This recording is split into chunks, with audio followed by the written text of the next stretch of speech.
Hi, I'm Daniel, and I want to share a story with you. It might not be that different from what others have experienced, but it's important to me. It all began like any other Friday night. My wife, Sarah, had planned her usual girls' night out. I didn't think much of it, though I wasn't particularly fond of her friends. Two were single, and two were divorced. Nothing unusual had happened until now. For the past few months, Sarah had been going out with her friends every couple of weeks. It seemed harmless, a way for her to relax and recharge, or so I believed. That evening, she left the house around 7 p.m., wearing a fitted red dress I hadn't seen her wear in years. "You look great," I said with a smile. She barely glanced at me.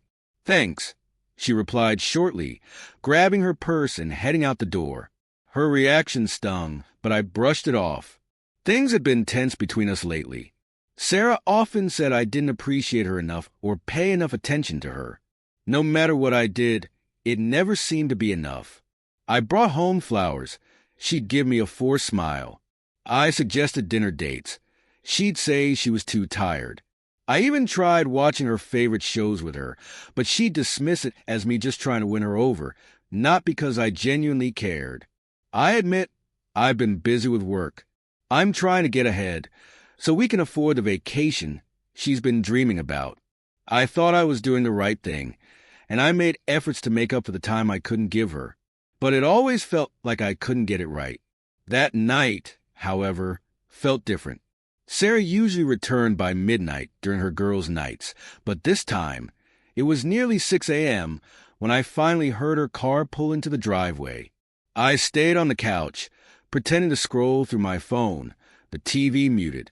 The door creaked open and Sarah walked in. Something was off. She was wearing a completely different outfit, a loose black tank top and leggings. Her makeup was smudged, her hair was messy, and then the smell hit me. It was a strange mix of sweat, perfume, cologne, alcohol, and something else, a musky scent that was hard to ignore. "Hey!" she said casually, as if it were any other night that I stared at her, trying to keep my voice steady. "You changed clothes?" "Oh, yeah. I spilled a drink on my dress," she said, avoiding my eyes as she placed her purse on the counter. "And you didn't text me or call to let me know you'd be late. That you'd be out the whole night." Her shoulders stiffened. "It was girls' night, Daniel. Do I have to check in with you every 5 minutes?" "It's not about checking in," I said, standing up. "It's about common courtesy and respect. I've been sitting here, worried something happened to you." I took a step closer. "Plus, you left here in one outfit and came back in another, and you reeked of—" I stopped, swallowing hard. I didn't want to say it aloud. Her face flushed, but she quickly masked it with a mix of defiance and anger. "Are you accusing me of something? Because if you are, just say it." My heart pounded as I stepped closer. "Fine. Did you sleep with someone tonight?" She glared at me, her eyes flashing with a dangerous mix of defiance, intrigue, and triumph before darting away. That hesitation, that fleeting pause, was all I needed. "You're being ridiculous," she said, her tone sharp. "Your trust in me is so low that you immediately jump to that conclusion." "Sarah, don't. Just tell me the truth. Don't make this worse. What happened tonight?" She crossed her arms, her posture defensive, but the silence between us grew heavy, pressing down until it became unbearable. Finally, her shoulders sagged and she whispered, "It was just one time." It didn't mean anything. The air seemed to leave the room. My chest tightened, and a ringing filled my ears. "What?" I managed to say, though it barely sounded like my voice. She didn't respond, staring at the floor. "What the hell brought this on? What the hell made you do this?" I backed away, anger rising in my chest.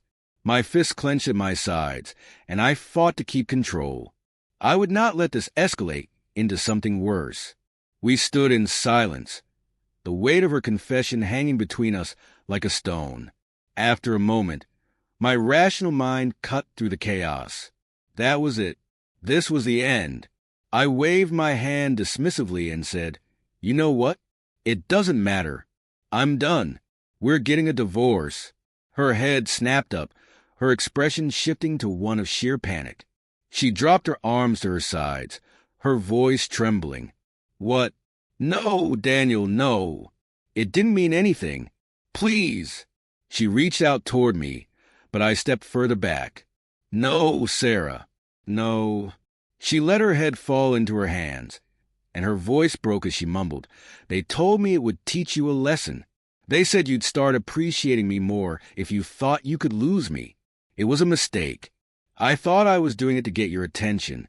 I thought you'd stop ignoring me. Her words echoed in my head, each one hitting harder than the last. Her friends, 2 divorced women and 2 perpetually single ones, had convinced her to destroy our marriage to prove a point. I laughed bitterly, shaking my head. And you believe them, Sarah? This wasn't just a mistake. This was a choice. You chose to hurt me. I glared at her. Well, you've definitely got my attention now, just not in the way you thought. Her tears turned into full sobs, but I felt no sympathy. I felt empty. I'm sorry, she cried. I didn't mean for it to go this far. It didn't mean anything. It was just physical. I love you, Daniel. Don't. I cut her off, my voice cold. Don't tell me you love me, because love doesn't look like this. Love doesn't cheat, and come home claiming it was to teach me a lesson. She reached out again, trying to touch me, but I gently pushed her hands away. Daniel, please. We can fix this, she begged. I grabbed my jacket and keys. No, Sarah. I'm done. I walked out the door. I didn't slam it. I didn't yell. I just left. The next few weeks were a whirlwind of changes. I stayed with a friend and filed for divorce as soon as I could. Sarah tried calling, texting, even showing up at my office, but I refused to see her. Her betrayal was a wound that wouldn't heal, and the toxic influence of her friends had made it worse. Over time, I learned more about what had happened through her desperate pleas. Her friends had been egging her on for months, convincing her that I was the villain in our marriage. The funny thing is, we probably could have worked things out if she had just talked to me. Maybe we could have gone to therapy. Maybe things could have been different. But none of that mattered anymore. People say marriage is built on trust, and I learned the hard way how fragile trust is. Once it's broken, there's no going back. Don't ever let someone make you the villain in their story if you've done everything you can to make things work. Have dignity and respect for yourself.